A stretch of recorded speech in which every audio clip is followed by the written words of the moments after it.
Hello, good people. This is the Zig Man again on Anchor by Spotify. And you can find us on Spreaker.com as well, Amazon Music, Patreon, Apple Music, and many other host sites. We're going to talk about something today that is, say the least, heart-wrenching. And I always say that some of you may be aware of it, and of course, there are probably a lot of us who are not. You know, I always give the benefit of the doubt to say that maybe some of you are up on the information, but again, more than likely a lot of us are not. What we're going to be addressing is this. Do you know that in 2022, we're getting ready to go into 2023, creators say the same, that there is still modern day slavery. Now, I watched this documentary called, and I want everybody who hears this, I want you to watch this documentary, The Cotton Picking Truth. That's the name of it. And I can tell you that I was appalled. I was, looking at this and I'm like, we're in 2022 going into 2023. Now, there's a place that's called Glendora, Mississippi. And there are testimonies from people who have been living in slavery with women, with mothers and daughters still being raped and beaten, and family members being beaten. Can you believe this? Being beaten. Like we're in the 1800s, and it wasn't right then. But to think about that in modern times, because unbeknownst to a lot of us, these are these are areas where, I was going to say rural areas, but these are areas where it's way, way, way off the beaten path, and it's hardly anybody that can get to these areas. So obviously it's not known. Now, in this documentary, when you look at it, you'll be able to see just the tragic conditions that these people were under, and some probably still under. And in fact, in 2009, now think about this. In 2009, there was a gentleman who actually went to the government to expose this. And this was actually, in this documentary, this was actually being filmed in front of the Capitol. And don't you freaking know that this was ignored. This was ignored by our legislature. This was ignored by Congress. This was ignored by the Senate. And there were inroads that were trying to be accomplished in terms of trying to really get some traction and have the DOJ, or whomever, these body politics, these people to react on this tragic, just this tragic history, because we haven't, in this country, as we all know, in this country, we have not come to reconciling, just the whole heinous, the heinous acts of slavery. We haven't dealt with it. It's being, for the most part, it's been ignored. When it affects black people, it's ignored.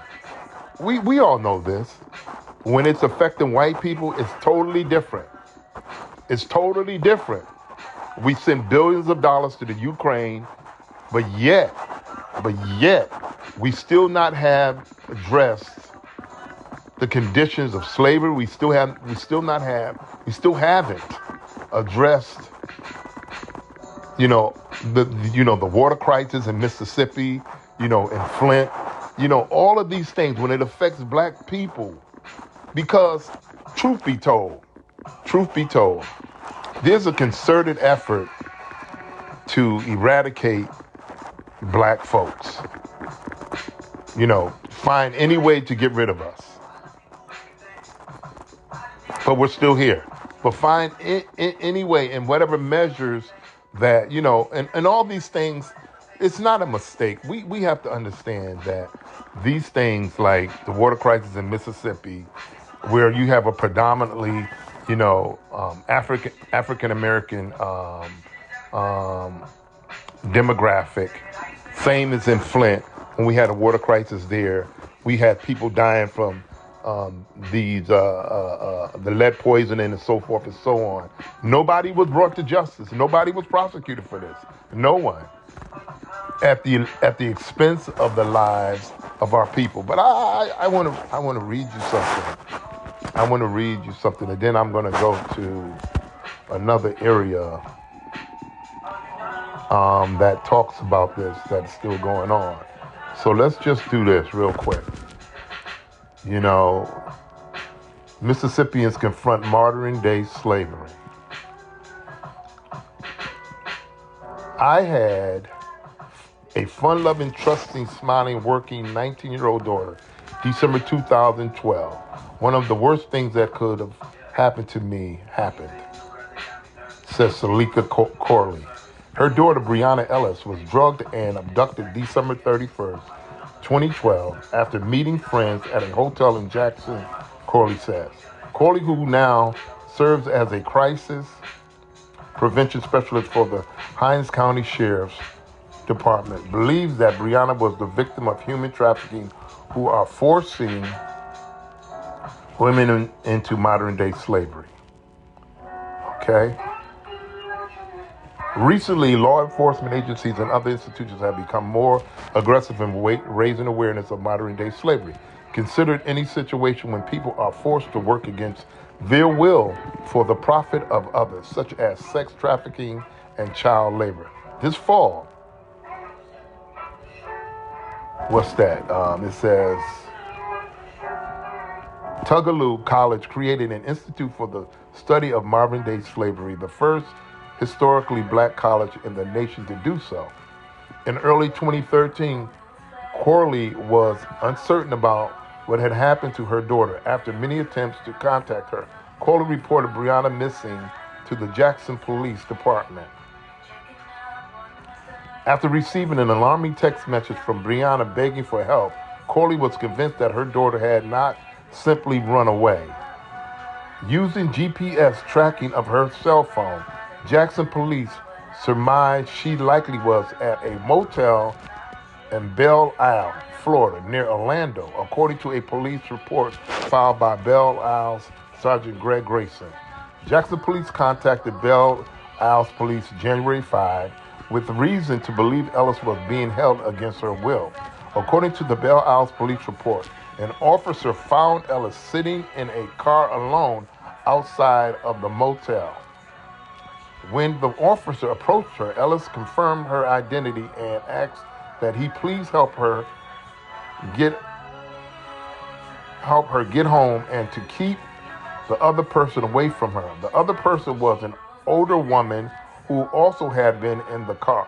Because Ellis would not describe specifically what had happened to her, Belle Isle police said no charges were filed against the woman, and Ellis was returned by bus to Jackson. She has since moved out of state and does not wish to speak with the press. Okay. More than 27,000 cases of human trafficking have been logged by the National Human Trafficking Resource Center hotline in the past 8 years. As of June 30, 29 calls to the hotline from the state of Mississippi were reported by the Resource Center to law enforcement this year. 21 of those cases were considered sex trafficking, and 7 of those cases were thought to be labor trafficking. The majority of the cases involve underage females. If you put yourself in the mind of a trafficker, a place like Mississippi is ideal for such a crime, says Special Assistant Attorney General Paula Boone, Deputy Chief of the Mississippi Attorney General's Bureau of Victims Assistance. We've got major highways that crisscross where are on the major rivers and coastal areas, and we sit centrally between major cities like Memphis, New Orleans, Atlanta, and Dallas, which are huge hubs for trafficking, says Boone. We've got agricultural construction as well for easy labor trafficking. Also, it's common for a trafficker to think, where is there less risk, says Boone, because Mississippi is a rural state. It's easy to imagine that agencies, law enforcement, and residents are aware of the indicators. The Mississippi Attorney General's office does not have a record of the number of arrests and prosecutions of human trafficking violations in the state, Boone says, but the agency is working on a database. Okay, this summer, the Andrew W. Mellon Foundation awarded Toluga College a 3-year, $550,000 grant to raise awareness and develop strategies to better combat modern-day slavery. Stipends from the grant enables an interdisciplinary board of 12 faculty members to expand course content, research, and action plans for students. Okay, I'm gonna stop right there on that one. But I want to go to another area and read something to you about this other slavery that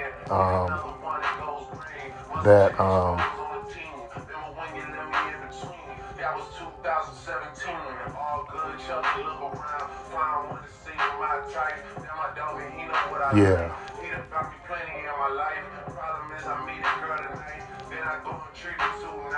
Yeah, this is when I was watching this, just to give you some background on this. This documentary was heart-wrenching, to say the least. You know, it was just heart-wrenching. Give me 1 second. Hold for me. Let me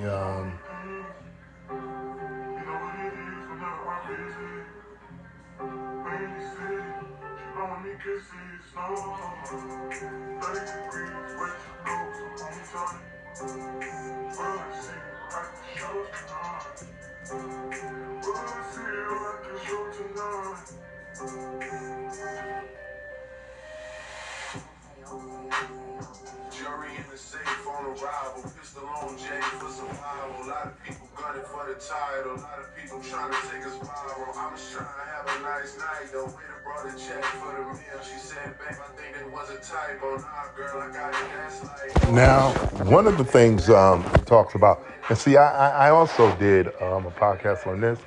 See, because as I was reading the 13th, the 14th, and 15th Amendment, and all of these amendments have to do with slavery, of course, and then when you begin to read the laws like Dred Scott, and what's the other one? You begin to read Dred Scott, you know, and all of these different things. How with the Dred Scott decision had everything to do with where one state instituted slavery, where if you crossed over into another state, such as like Missouri or whatever, then the laws were different.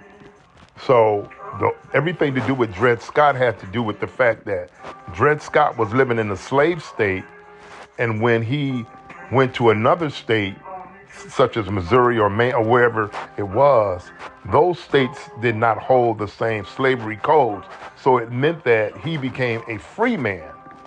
Okay, but of course we know under the Constitution and under a lot of these amendments, what had happened was there were so many clauses put in the amendments where, you know, you can actually put a person back into slavery for the least thing.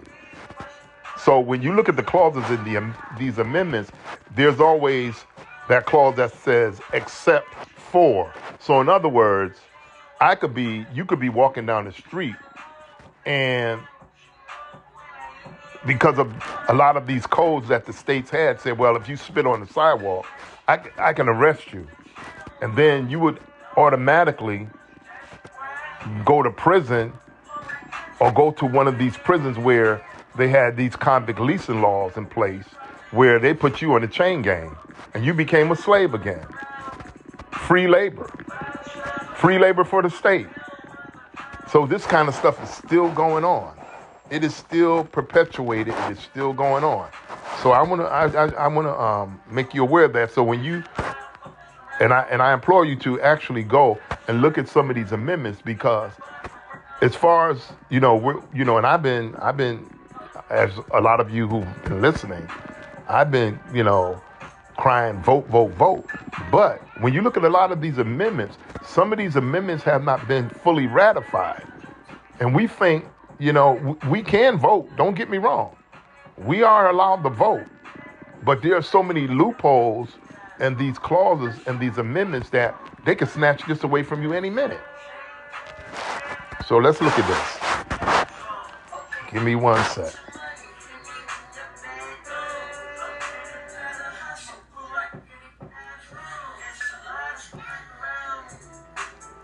So for instance, it says,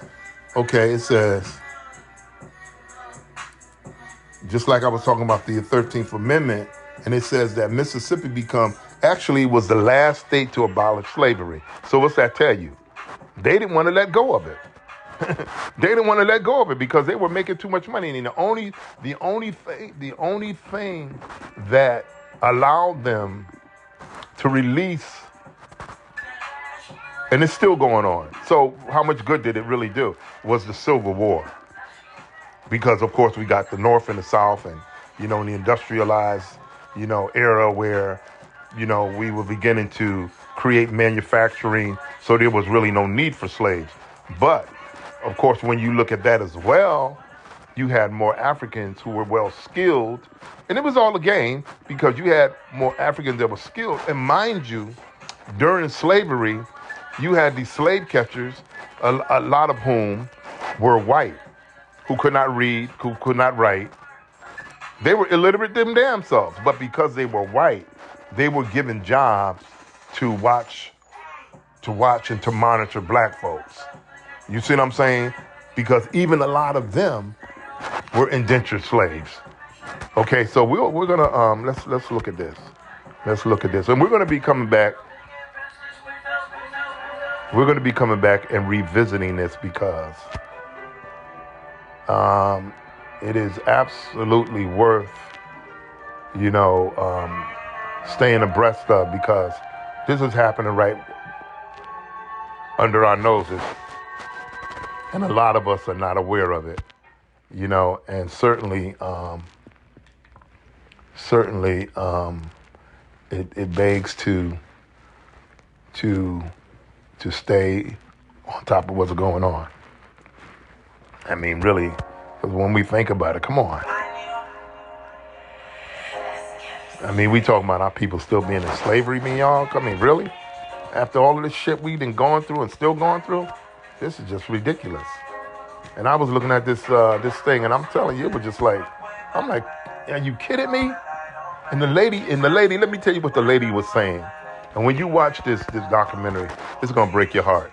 The lady was saying our food was, if we would catch a worm, they weren't sleeping in the house. They put them it wasn't even like a barn. They were sleeping on a dirt floor. They said the only thing they had to cover themselves up with was with hay, like animals. And they said if they would catch a worm, they would break the worm apart and they would give each one a piece to eat. We're talking about modern day. We're not talking about the 1800s. We're not even talking about the early 1900s. We're talking about the late 19th century. Can you believe that? Because this guy that did this this video in front of the Capitol, This was 2009. You understand what I'm saying? Okay, so anyways, and she was saying about how if they would catch a bird, they would tear the bird apart, and they would all eat the bird. And if they caught a fish down by the lake or wherever, when they had time to go down there, and if they catch a fish, they would all share one fish. I mean, just they would share crickets. Wow.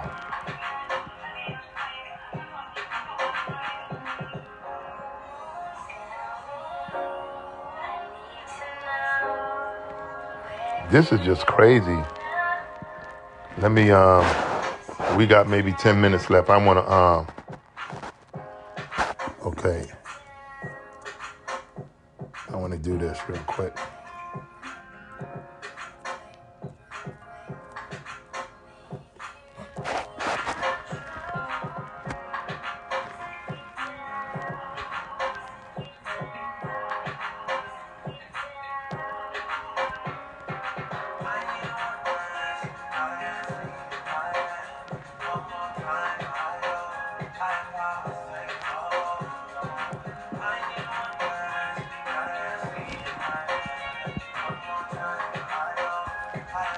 Give me 1 second.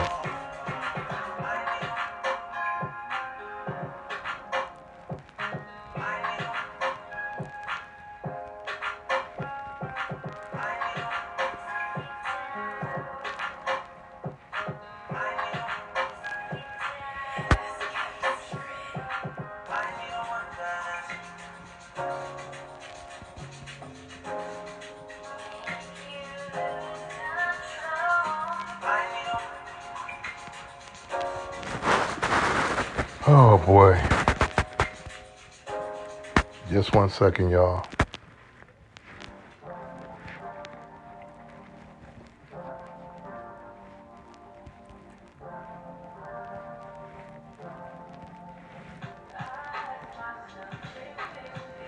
But I want you to absolutely watch this documentary, and I also want you to Google Glendora, Mississippi, and so you can actually find out how this is so sad, y'all, that our people in modern times was enduring this. We're not talking about the 1800s. You know, we're not talking about the 1700s. We're talking about, you know, in the 20th century.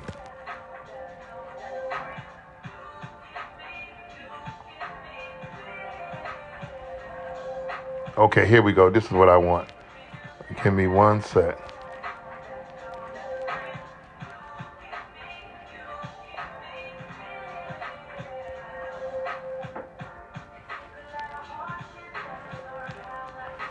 One second. Okay, here we go. Wait a minute. Give me a minute.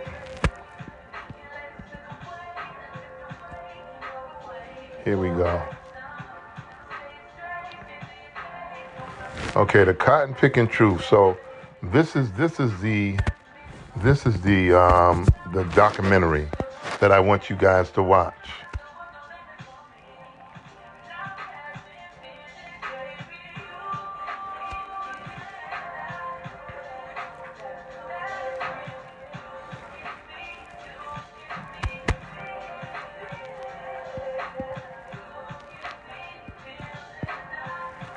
Yep, this is the one I want you guys to watch.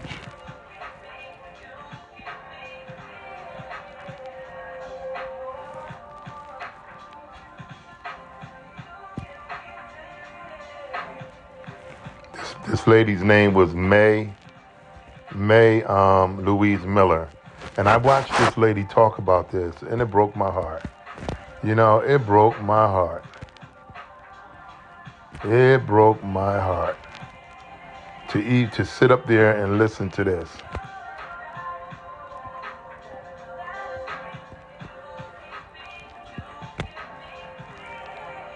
Okay, so what I'm gonna do, because we only have 5 minutes left, I'm gonna come back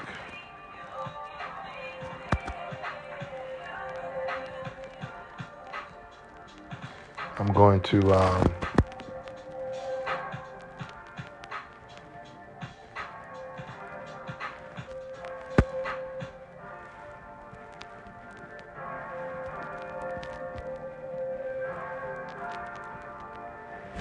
yeah, this is just it's unreal.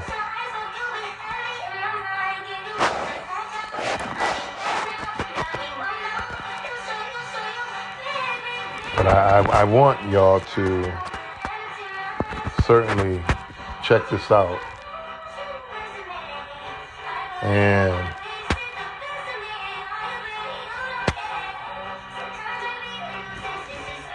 yeah, I want y'all to check this out. And they actually have a black mayor in this town that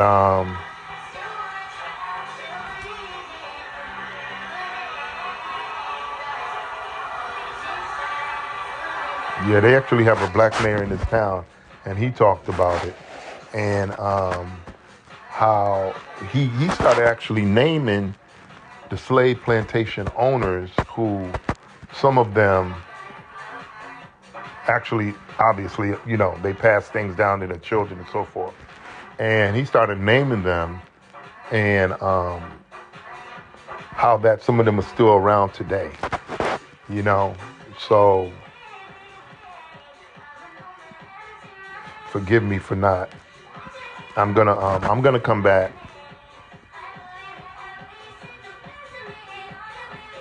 Yeah, I'm gonna be coming back.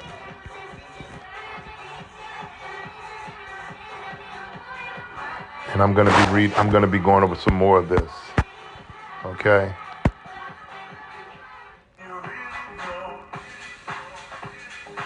Yep. I'm gonna be coming back and go some more of this. But I certainly want you to watch the documentary, because, as I said, these areas are off the beaten path, and so it's really hard. A lot of people don't really know about it, and so it's away from everything. So you can actually have people doing free labor, and nobody will never know about it, because it's so far away from regular civilization that people don't have a clue as what's going on. And you got people on these plantations still working to this day for free, being beaten. This woman talked about, again, how her mom was raped and how she was raped as a 5-year-old. Can you believe that? Can you believe that? 5 fucking years old. Excuse my language. A child being raped by a grown white man. A child, y'all. So anyway, I'm going to come back. And we're going to be talking about this again. And give me a few moments. I'm going to gather some more information, and I'll be back in a few. Okay? Stay tuned. Thanks so much.